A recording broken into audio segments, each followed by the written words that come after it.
All right, we'll go ahead and get ourselves going.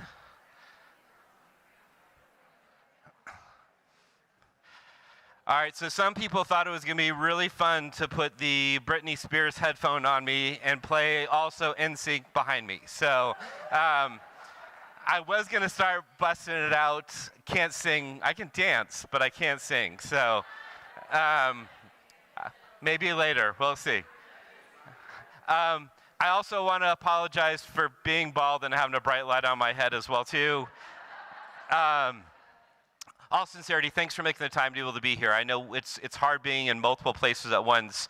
Today's really going to be about spending 30 minutes on kind of digging some things, but I want to start first with really around the importance of this conversation of PLCs, and it's a very personal one to me as well too. I'm going to go back about 25 years ago when I was in a neighboring school district when we rolled out the PLC work in a neighboring school district. And as a former teacher, counselor, administrator, but at the time being a counselor at the time, one of the things that I remember, I was also a coach as well too.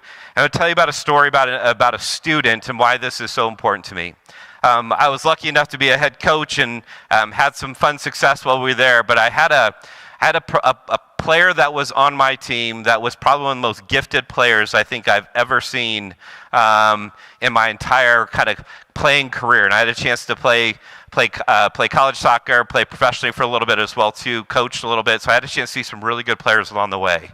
The one thing that I learned very quickly about one of my athletes, his athleticism told his story. And the one thing he did, he was very, very good about allowing his athleticism to tell his story. And he didn't let people in hardly at all.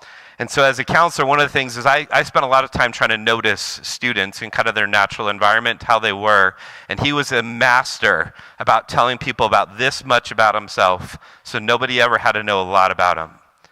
And the one thing that he did is he was a Gatorade Player of the Year. He had probably close to 50 Division I offers he could play. And I remember sitting down with him, helping in this college process, because his parents didn't speak English, didn't understand the college process, and so he was like, "Hey, Danny, I need your help." And so I was like, "What's going on, bud? What do you need?" And he goes, "Well, all these people gave me this information, and I can't read it." And I go, "Hold on a second. You have a 3.4 GPA. You had an ACT score at the time, a 17, and he couldn't read his paperwork and contract that he had to sign." And I had just come in as a new head coach in that conversation with him.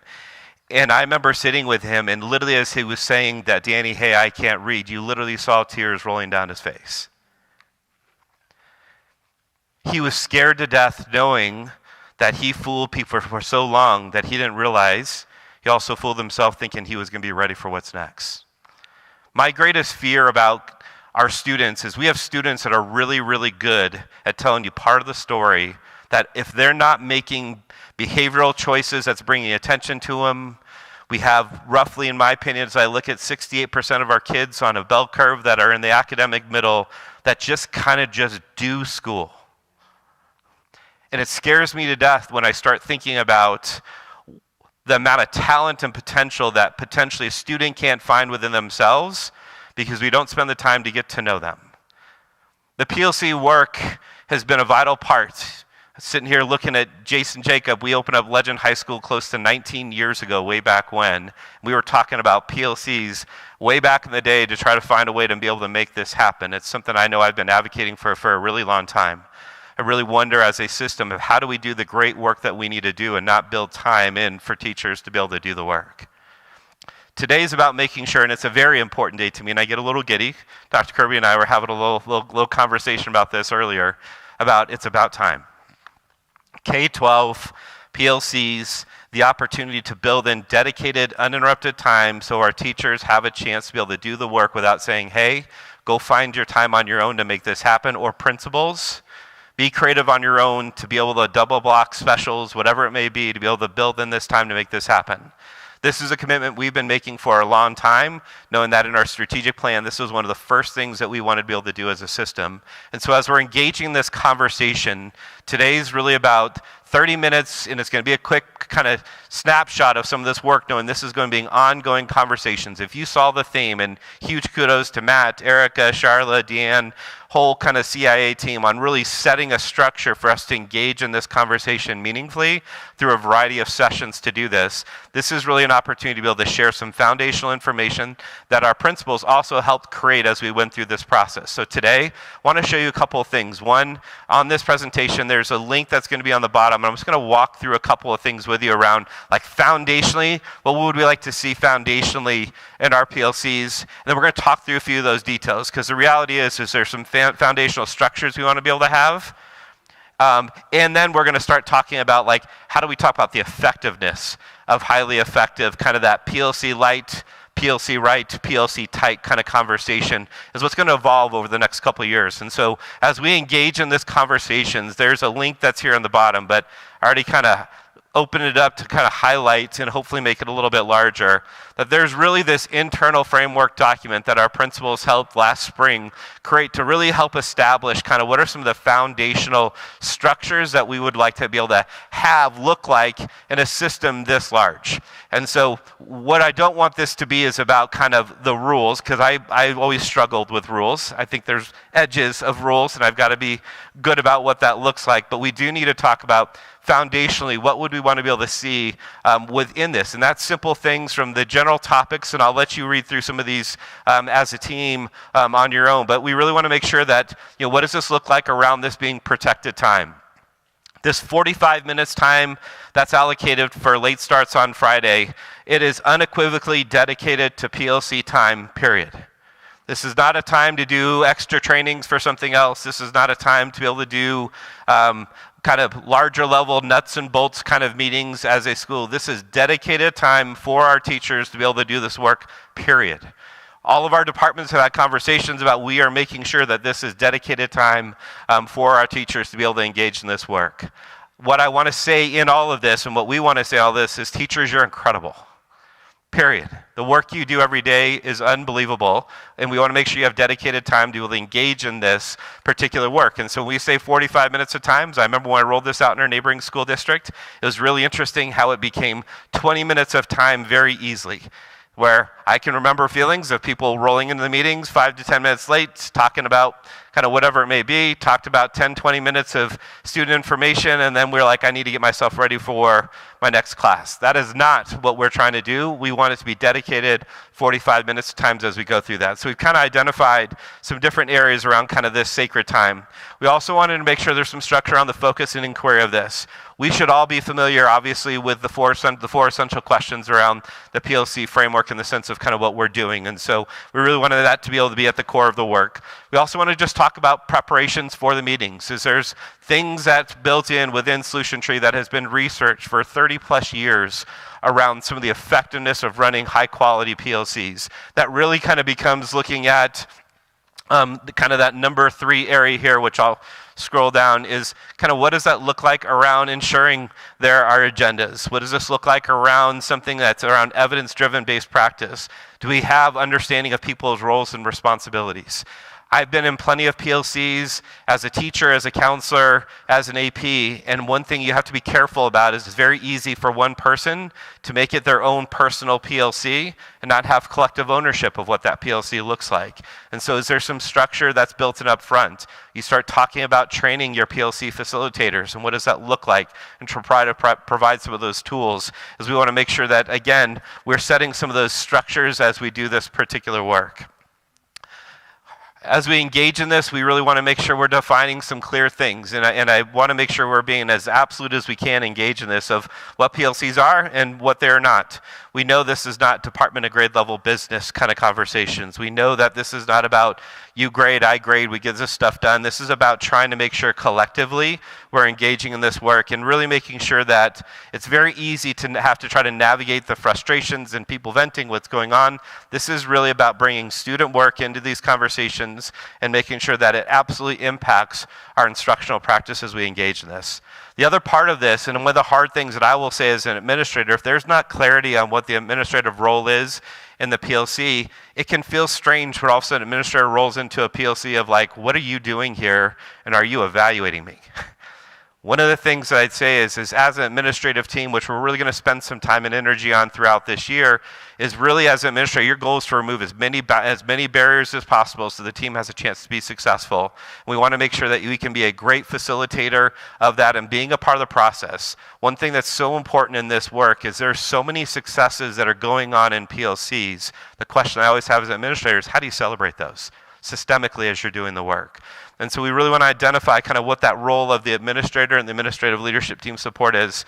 And then really what it kind of comes down to foundationally is a couple of things here. And that's really around kind of these actual outcomes around talking about instructional adjustments and really developing intervention-based groups. And that means intervention for remediation, but also enrichment as we engage in this conversation. And so I want to make sure you have this document just as a way to engage.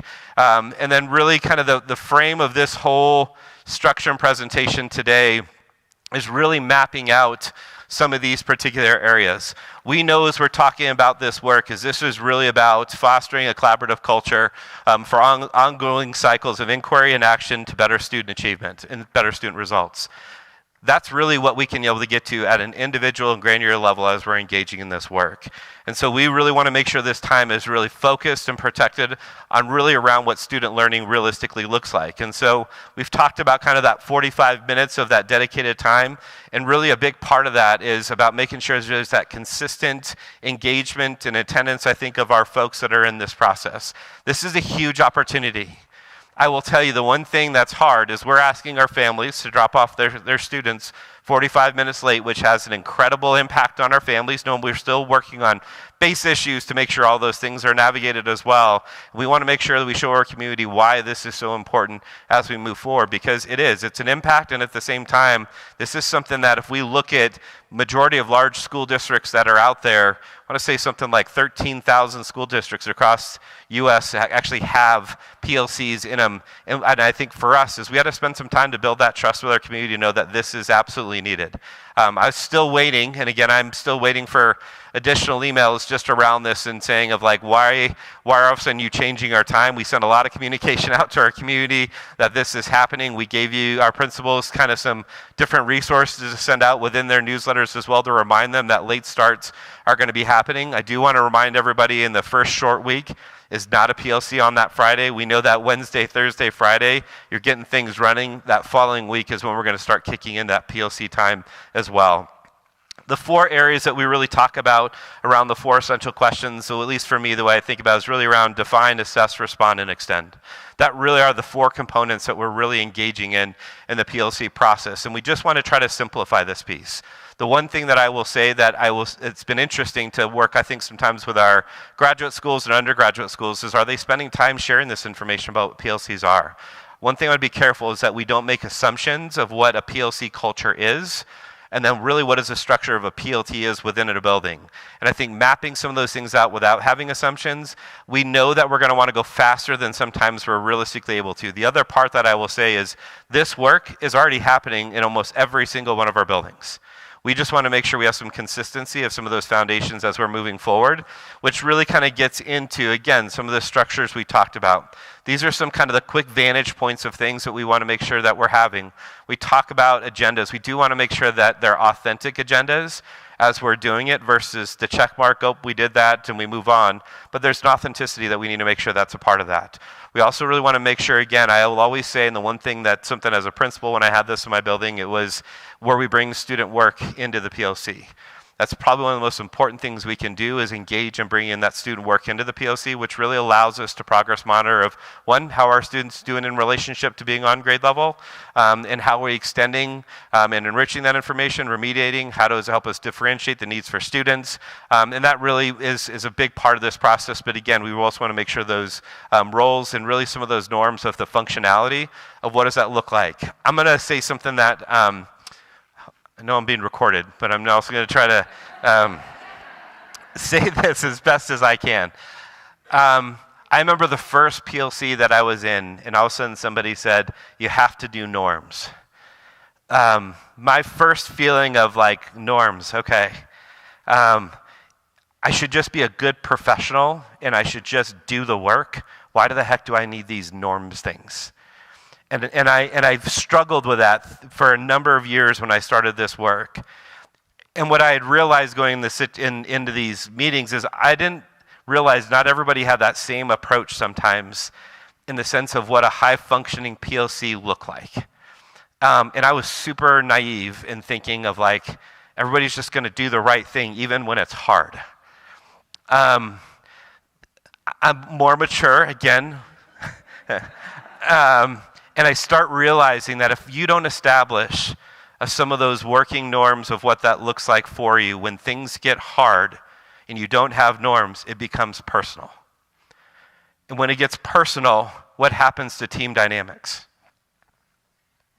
What happens to team dynamics? Falls apart, right? So one of the things that I'd say as you're engaging in this piece is please make sure you don't rush through some foundational things that really are authentic, and norms can be authentic. Something I had to even do with our school leadership and EDOS team is we need to make sure there's an authenticity about what that working group realistically looked like as we went through this. We also know, and again, there's 2 sessions that Danelle's team put in place of what does this look like for, Singletons, our student support service staff in the sense of what does that look like. We've offered sessions. We're going to continue following up with additional details on that. One thing I want to, highlight is there's a link in here as well to provide some guidance of what does that look like for your special service providers in that as well, which you can click and help in providing some structure around that. We are not asking you to be perfect. Part of the reason why we made this presentation 30 minutes is not to overwhelm you with thinking you have to do everything perfect from the get-go, other than making sure you have a good foundational structure as you're engaging in this particular work. And so as we're navigating in this, we've talked about what it is not. I do think it's important to make sure that we really have clarity in the sense that if we don't know what a working difference is between a grade level meeting and PLC time, I do think sometimes it's important to be able to have people put language to that, which I think is really important as you work through that. Because the reality is some folks just may not know, and that is okay. Like what the hardest part about this is we're making a lot of assumptions that people know what this is. Let's just make sure that we're having the real part of that conversation that people would say when we talk about what's the difference in our business meeting of grade level versus PLC time, and give people the opportunity to engage in that.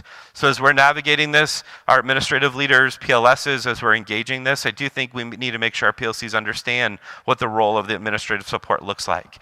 We talk about being an active participant, and I still remind myself of this piece. I don't see myself as any different than anybody in this system. And yet it's really amazing when I get introduced and somebody uses my title, somehow it thinks like I'm important. I am not important, but the reality is this. When I walk into a meeting and I say something and I'm in a group, somebody thinks it means that I know something and I influence a group more than I intend to as I engage this. If your teams don't know what your role is, and if you speak too much in that particular group, they're going to start learning to be dependent upon you. And that is the last thing that we want to be able to do, is to have the dependency of what that looks like or influence that, because the reality is I know I'm not in their classroom every single second. I also know I'm not in their PLCs every single second. And so a lot of our roles is listening to understand and seek to understand what's going on and be able to ask great facilitative questions as we engage in this piece. We just did a session, Ian and I, yesterday. We had about 40 participants. Who was in that group yesterday, yesterday? Hopefully it was helpful in providing some structures around how do you coach teams? The questions that I ask a lot around is there's a difference of coaching individuals versus coaching teams? And do you have the tools to be able to ask, to be able to do and navigate the differences of coaching teams? And we're going to be providing that information throughout the year and some different tools to be able to engage in that piece. And so we really do want to see them honor the work. I've always talked about whenever I went through an evaluation cycle as a principal, I always went to a PLC first, went through the pre-conference, observed, and went to the post-PLC to better understand what was truly the learning that was happening, so I had a better understanding, so it didn't have to be of teacher, prove to me that you're doing this. That doesn't feel very good. I want to make sure we're a partner in this work for student growth. which really ties into really what we want some of these outcomes to be able to be of our PLCs. We know we want to be able to have instructional adjustments, intervention, whether it's remediation, extension-based groups. We really want to make sure there's a strategic delivery to really focus on the skill that you're trying to be able to develop. And we wanted to make sure you have those resources. So one of the things we've been spending time on is providing these resources internally, but also providing some of this information to our community as well. We've had folks ask, what's the research behind this? Good part about PLC is there's a lot of research behind it. We also try to pare it down to make sure it's manageable. And so if people are asking, these are some of the resources we've established, but we've also wanted to make sure we had some of that internal information that was available to you as well.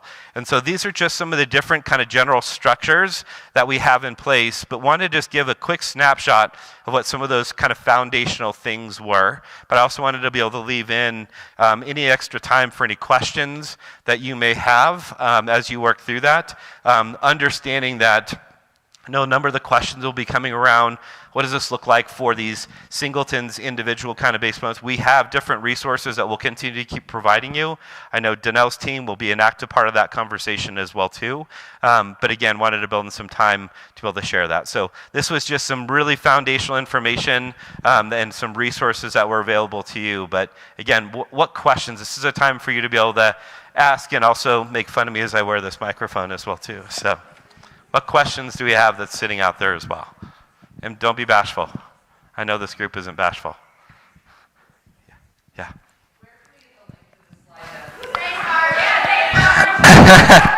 Marge, so Erica, I mean, I know we have the back end of it. Is this going to be sent out? So there is a resource that came out yesterday from probably through SCED that, oh, it's not on there? Okay. We will add it. It'll be on your peek at the resources. Yep. Marge's asking the obvious question. Thank you. Appreciate it. No, that's awesome. That's why I love you. You're awesome.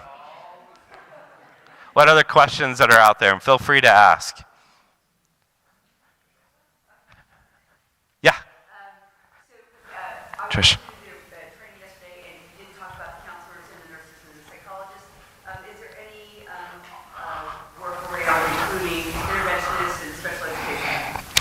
Yeah, so the link that's in particular, let me get back to the slide here. So this link in particular is one that's going to be embedded here that you really have an opportunity to hopefully be able to see that really will allow you to at least get a better idea of potentially some of the different roles and responsibilities for counselor, nurse, special education teacher, gifted facilitator, ELD is all embedded in here about potentially of how they could be utilized in the PLC process.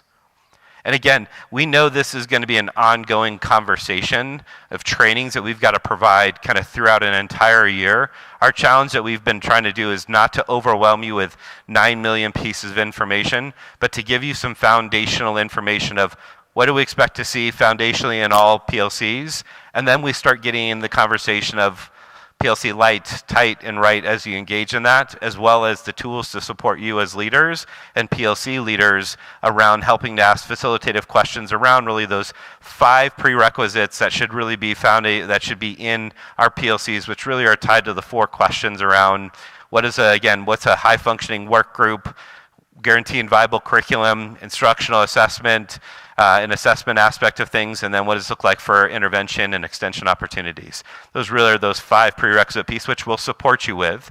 And again, we've been spent 25 years in engaging in this particular work, and we're trying to make sure we don't send you 25 years worth of information and kind of bite-sized information. What else? Yes, Molly.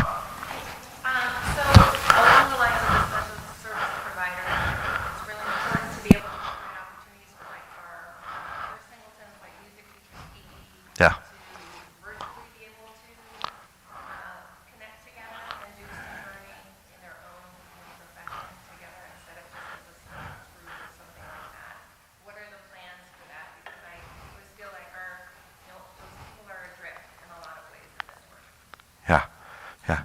Do you want me to jump in? Okay, so we offered a session earlier yesterday that gave some context to that piece.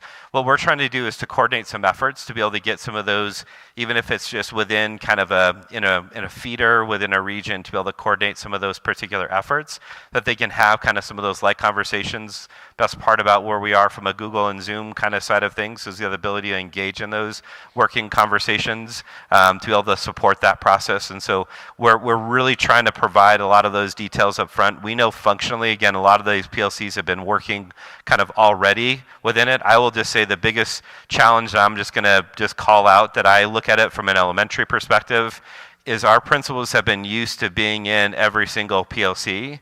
Now that there's one PLC time, that challenges you and stretches you of like, what does that role and responsibility look like for you as you're engaging that? And that's part of the reason why some of these structures I think are really important to have, just knowing that you now can't be in any of all of those different conversations, but we'll work with our CI team to be able to engage and get those resources out to you, to be able to make sure we can help coordinate some of those singleton specials as we work through it. There's a really good resource that we'll be able to share with you as well through Solution Tree around the singleton of what does that look like and how do you engage in some of the skills conversation. Middle school leaders, as you're engaging in some of those cross teaming skills, I think we've seen it work in different ways, but we'll make sure we provide those details with you as well. Between Lori Lacombe and myself, we can help set those up. Yep. Good question. Thank you. What else? Yep. Is that Tony? Yep. Okay. Yesterday in one of the breakouts, one of the presenters said that, or mentioned that the first few PLCs could be used around deconstructing CMAS data, end-of-year high-running testing to help identify PLOs we want to focus and design lessons around. Is that fair? Yeah, I mean, the challenge of the PLC, one of the things that I'd say is one, I would want to make sure, one, there's clarity in the sense of what is our PLC structure, who's taking on what particular roles and leading that particular work, what information are we looking at in particular. There's some grade level teams, some departments that are further ahead in identifying where they are from a GVC side of things and utilizing short cycle common assessment data they have already, and that might be where they are. It also you need to look at like long cycle data of CMAS and iReady that says here is where some of our gaps are and you're evaluating that work. I don't think there's one particular way. I would just say please make sure when I go back to just like functionally, and it goes back to some of this conversation that I would say, is I would make sure from like a general framework of kind of what you have, is there a common understanding of the framework of what you expect from all of your PLCs to begin with? I think if you just jump in and say go and you miss a couple of steps in that process, some of the challenge that I look at a little bit is you're going to find some fragmented work as you're engaging in that. I would just make sure as you're working through this foundationally, there's a clear understanding of what does this look like. I think what's really important is it goes back to that clear as kind. Administrators, if you're not being clear about what does that look like, and teacher leaders are helping leading this work and being clear on those expectations, it's hard to have any collective accountability about seeing students grow if we're asking them to do different things. And the last thing I want to do is to confuse folks who are doing the really hard work. Yeah, Cheryl? This is fabulous. Thank you for being clear with us. And I know that also part of a successful PLC is the power of the facilitator of that PLC. And by having the time to all be together, which also is a wonderful gift, so thank you for that, is the power of that facilitator. Is there talk of, or has there been a plan to help us train those teacher leaders ongoing throughout the year to keep that strength of the PLC going? Knowing that our PLS is one person, knowing that many buildings have one administrator, and we can only be in so many places. And we trust our staff, we believe in them, but there's only so much you can see through an agenda and through the evidence that they give you, right? Yeah. And our voice isn't the most important voice in that room, but we need to train teacher leaders in how to truly facilitate, and I believe strongly that that needs to be ongoing, and they too need to be coached throughout the year. Has the district put that in place? Is there plans to do that, or how can we support those teacher leaders? Cheryl, we have quite a few, we don't have the perfect answer. So we'll continue to train PLS to to have Take and Go PD so that they can go back and train facilitators in the building. We do have some asynchronous courses available right now that facilitators could engage in, but then we can continue that throughout the year. Like you said, I think it's going to be an ongoing process of training them. We're dedicating time within our team to have our own district PLC as well, but on times that are not in your Friday PLC, our team is happy to come out and do training for facilitating as well. So it is going to be an ongoing. I couldn't agree with you more. I think that's probably one of the greater indicators of having high functioning PLCs. If you have PLC leads that truly know how to facilitate, and that's something with our CIA team, as well as with our school leadership team, and as well as engaging, I think, in our leaders that are sitting in this room, is to provide you some of the tools to be able to provide some of that in kind of that chunked format where it's not overwhelming them. I remember when I was in my neighboring district and we had PLCs, they gave me a binder of probably 75 pages to say, read this and you'll be good. We want to be careful on just saying, like, take the information and good luck. So we want to make sure we do have folks that are engaging that, but providing some resources that we're working through it. And then a plug for August 7th. We've had lots of requests for Charla and myself and some of the team members to come out and facilitate conversations around PLCs before the school year starts. On August 7th, we have a location in each region that teachers, you as administrators can elect up to 4 people to come attend. We're going to take our sessions from yesterday and today and combine them into a half day. So that would be a place where they can come learn more about PLC process, priority learning outcomes, proficiency scales. And Charla, tell me where they can find that other than our slide deck. Charla's going to send it out. Okay, great. I'll take another question or two. I know I want to take up any of your additional time in breakouts, but what other questions that are coming up? All really good questions of things we've been thinking about, but wanting to make sure we can provide that information kind of meaningfully kind of throughout the year as well. Any other pressing questions?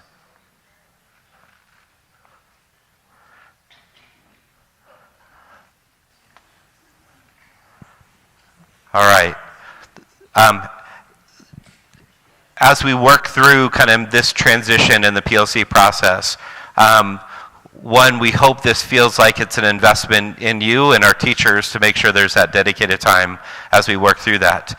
The tools that are going to be needed to be able to run highly effective PLCs as we engage in this is going to be an investment in our leaders, our teachers, our facilitators as we're engaged in this work. It's also going to be about helping all staff understand what their roles and responsibilities look like. That even that when you have that messaging of a parent saying, it's urgent on a Friday morning, I need this teacher now, like talking through your main office staff and saying, what does that look like and what's that message look like to make sure that we're giving some consistency of that and understanding what is urgent and how do administrators help in that process to make sure that it's protected time. So really what our hope was today was to give you some foundational resources as we engage in this. The other part is this is a part of our strategic plan. Over the next 10 years we've identified being that this PLC time and process is of vital importance. We know that we've seen on TLCC surveys forever, what's always the lowest indicator that you get feedback on within your TLC survey? Time.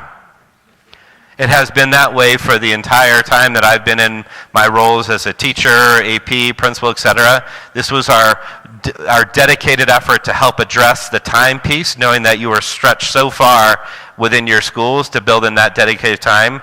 If we can be better at things, give us that feedback. You don't need to be gentle in the sense of saying, Danny, this is kind of what we need in this process between Erica, Matt, Charla, our whole teams as we're engaging this. We want to make sure you have the resources that you need, and we know we need to be able to differentiate that piece. We also ask kind of as we're working through this and having basically 4,000 employees in our schools as we're working through this in as many schools, we want to make sure we're trying to navigate getting this information out without overwhelming folks so you can truly focus on the conversation. So thank you for your grace. You've been engaged in this conversation with us. The work you do every day, and again, I reiterate it all the time, and again, having been in a lot of your roles, having been a PLS, an AP, teacher, principal, counselor, etc., the work you do, I will just say firsthand and seeing it, is incredible.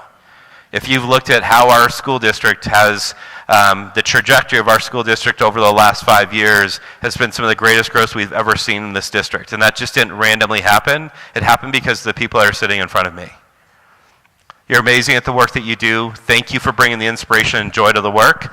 Hopefully, if we can be a great resource as we're working through this, let us know. But just want to say thank you for this piece. And if there's anything you need, I'll stick around and our teams will stick around a little bit for any questions you have. So thank you so much. Really appreciate you.